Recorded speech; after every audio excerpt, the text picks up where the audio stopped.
The long wait for JJK 263 has arrived. We are in the midst of Lobotomy Kaisen, but don't fear, I've got your fix for you. We're going to go over some questions today, but if you're not caught up on the manga, spoilers beware. All right, so first up, we got this question from Quinn, and shout out to Quinn for being a YouTube channel member. Thank you so much, man. And for anybody else that's interested in that, you should see like a join button down here. It'll have more info for you. But anyways, let me move out of the way. Y'all can pause and read this whole thing if you want.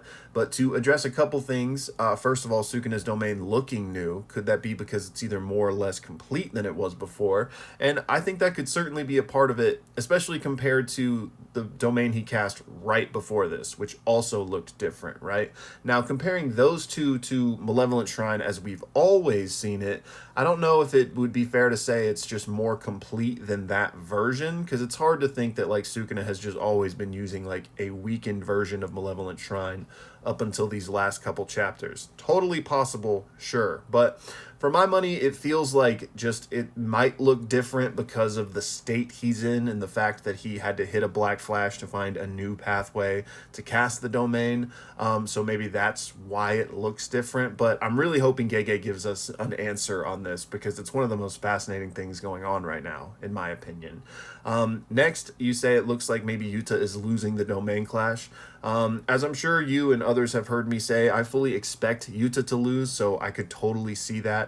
And then finally, you're talking about the nuance of the copy technique. And yeah, there's a bunch of question marks here as well on how exactly does this work in just Kenjaku's case, but then we have the added layer of, okay, well, how does Akotsu's copy interact with that? So at this point, I don't feel like we have enough answers to know for sure. Like, I think it's still possible that Akotsu could have Kenjaku's other techniques as well, and he just hasn't used any of them yet, because we haven't seen him use any of his other techniques, even aside from the Kenny ones, right? But it might be that he can only use copy right now, or the body swap right now, since he's like, you know, out of his body and Akotsu's still wearing the ring and Rika's still with Akotsu. So a lot of potential nuance here, but I think it still could go either way. And then kind of in this same vein, we have this from Hakuni, which I'll move out of the way. It's a theory basically saying that Yuta doesn't have Gojo's memories because Kenjaku has the memories and that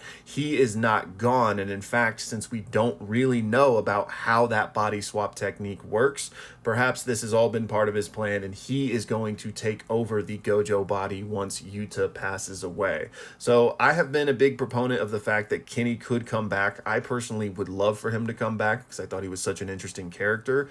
But, you know, whether it'll happen this way, I don't know. That would certainly be crazy. We'll have to see. Next up, we have yet another theory on the Kenjaku body swap from Kali here, where they're saying that Kenjaku's body swap isn't done through a literal physical brain transplant, but rather he goes from one body to another purely through cursed energy. And I think that's definitely possible. We still don't even know for sure that there was a literal brain transplant involved with Akotsu. That was definitely implied, but we didn't actually see it, so we don't know. And since we do know that scar is from a binding vow, that scar doesn't necessarily tell us that there was a transplant, right? So yeah, I hope we get more questions on this technique so we can start filling in some of these blanks. And then the second question is, we know that Yuta swapped with Gojo and that's how he learned to better his barrier techniques, but there's a hole there. How did Yuta learn how to single out the target of his domain when that's something that Gojo can't do?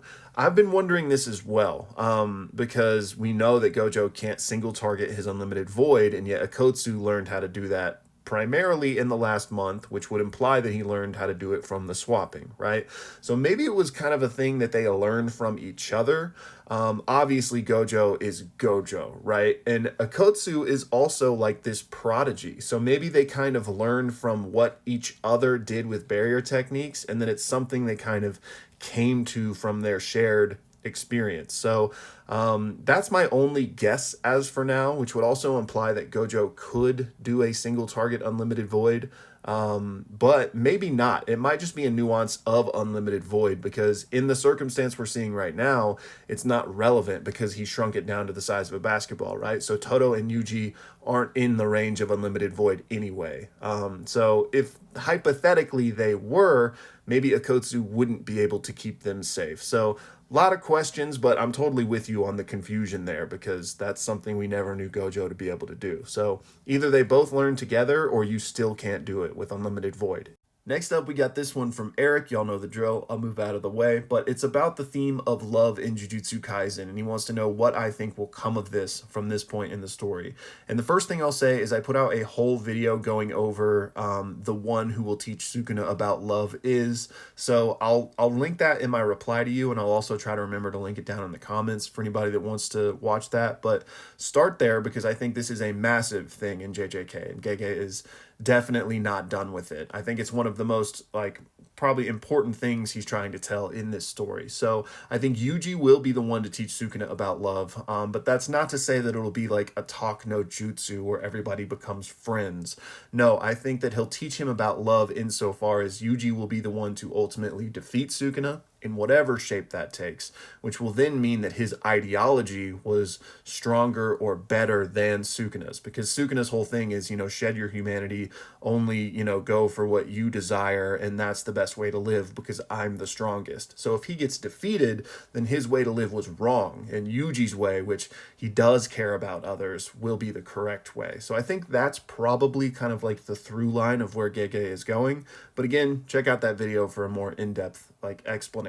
And will Yuta rediscover love? I think Yuta already knows love, and yes, he has shed his humanity to become a monster in this moment, but I don't think that just means he deleted his humanity entirely. So I still think Yuta does know love and wouldn't need to necessarily rediscover it, but he does kind of need to be shaken out of this mindset, which, he might just die, in which case that won't happen and it'll be tragic. But this is where there's some cool windows for maybe Gojo to help him or, just somebody. But so, if we want to phrase that as rediscovering love, I hope so. But I definitely think it's possible he might just get taken out before he has that chance.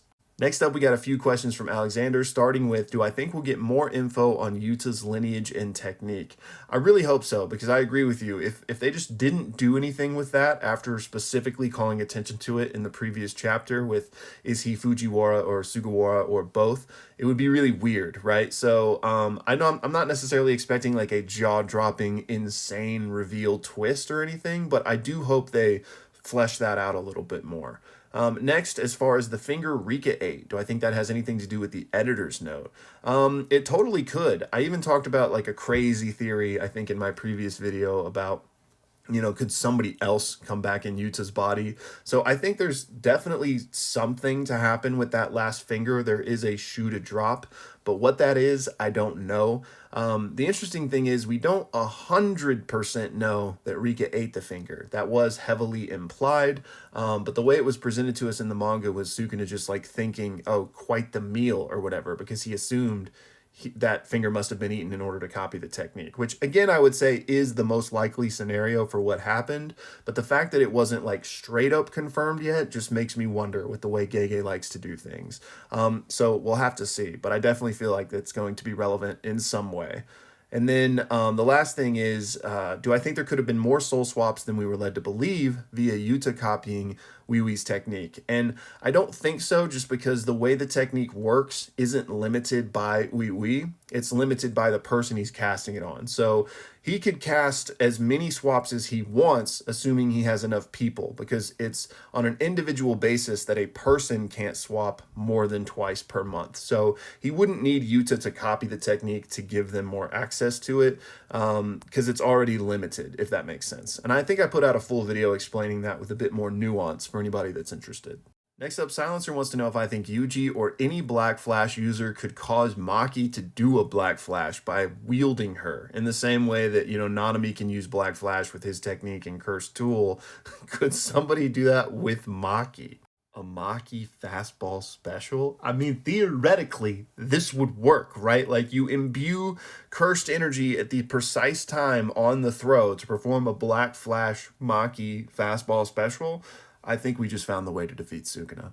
Next up, Jerilosu has a theory that Yuta will lose to Sukuna while in Gojo's body, but then will excel once the body swap is up. And he'll do that via a combination of Rika doing some sort of binding vow to bring him back, but also combined with Gojo showing him that becoming a monster is not the way. And both of those ideas I really love. So if those came together that way, I think that would be awesome. The only thing I'll say is even if all of that happens, I don't expect Yuta to be the one to defeat Sukuna. So we'll have to see. That's all for now. Thank you for watching, and don't worry, we got more coming.